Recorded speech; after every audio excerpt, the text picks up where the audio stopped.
जब दो प्यार करने वालों के दरमियान कोई तीसरा आ जाए ना, तो रिश्ते अक्सर टूट जाते हैं।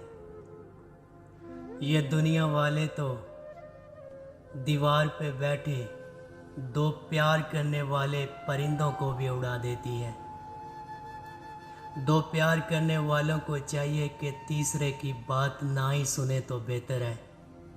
तो क्या कहते हैं, मुकम्मल दो ही लफ्ज़ों पर ये तस्वीर मोहब्बत है। जो आए तीसरा दाना ये डोरी टूट जाती है। और मुतय्यन वक्त होता है मोहब्बत की नमाजों में, अदा जिनकी निकल जाती है कज़ा भी छूट जाती है।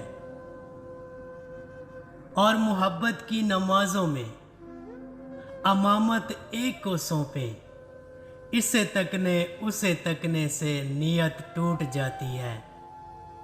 और मोहब्बत दिल का सजदा है, और मोहब्बत दिल का सजदा है जो है तौहीद पर कायम।